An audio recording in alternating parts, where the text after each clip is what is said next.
Sahabat Gelora, sekarang saya ada di tempatnya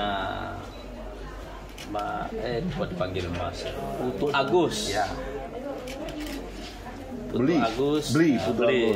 Putu Agus ini pemilik dari Dian Rumah Songket Danda di Desa Gel-Gel, Klungkung, Bali. Saya berkunjung ke sini karena saya penasaran betul, pengen dengar apa yang terjadi dengan usaha kecil menengah di Bali selama masa pandemi. Dan yang mengejutkan saya adalah karena ternyata selama 2 tahun ini mereka bisa survive, bisa bertahan. Dan ini yang penting kita catat, tidak ada PHK selama masa pandemi ini. Saya pengen dengar ini ceritanya Dibeli Agus ini, bagaimana ceritanya ini bisa bertahan. Biar mungkin cerita ini mungkin bisa menginspirasi teman-teman pelaku usaha kecil menengah dimanapun Anda berada di seluruh Indonesia. Ya. Mungkin saya sedikit bercerita, Pak. Di awal masa pandemi itu kan virus ini baru masuk ke Indonesia bulan Maret, Pak, ya. Bulan Maret tahun 2020. Di mana di waktu itu memang yang kita rasakan dampaknya itu baru di bulan Mei, di mana terjadi seperti orang sangat takut secara besar-besaran di Bali. Wisatawan juga takut untuk datang ke Bali karena kan kasus di Bali waktu itu sangat tinggi. Ya, dimana di sini pun kami dari awal pandemi itu, dimana penjualan kita dari 100 anggap tiba-tiba di bulan Mei itu turun jadi 10.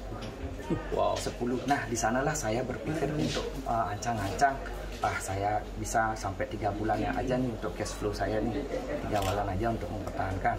Nah, di bulan ketiga tersebut memang saya lihat masih pergerakan kami itu di angka 40%. Mulai ada kenaikan Karena kan waktu itu untuk pembatasan upacara keagamaan di Bali memang belum seketat di akhir tahun, di tahun 2020 itu. Jadi masih bisa bernapas lah. Tapi kita lihat grafiknya semakin turun. Ada apa ini gitu saya.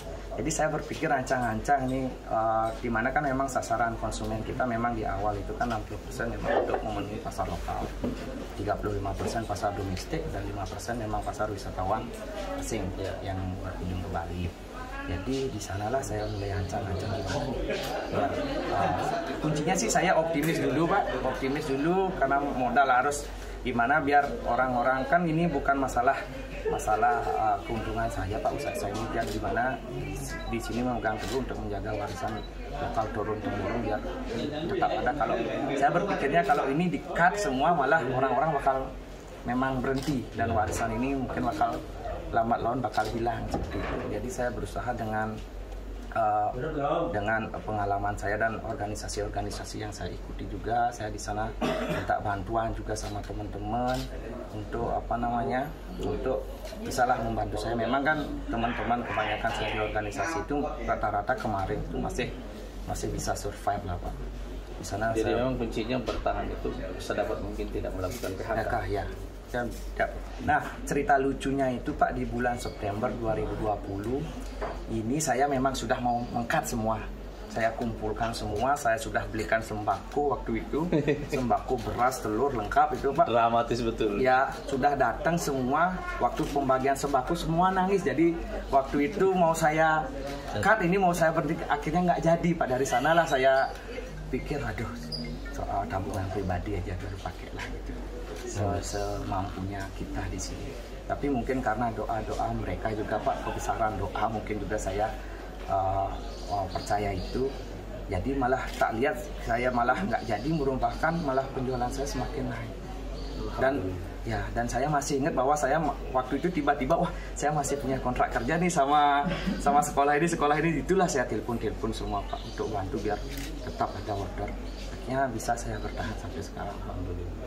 Bersyukur sekali. Luar biasa. Mantap. Jadi sahabat Gelora, selama pandemi kita belajar satu hal. Setiap orang punya kesedihannya sendiri-sendiri. Tapi setiap orang punya caranya bertahan sendiri-sendiri. Putu Agus tadi sudah menjelaskan kepada kita caranya bertahan. Dari ceritanya saya memahami satu hal. Manusia lebih besar dari bisnis. Begitu bisnis akan bangkrut, cerita menjelang PHK tadi yang sangat dramatis, beliau bertahan dengan satu pertimbangan, air mata. Dan ternyata sekarang secara perlahan-lahan air mata ini berubah menjadi mata air. Sukses. Terima kasih. Keren Putu. Keren. Waduh, luar biasa.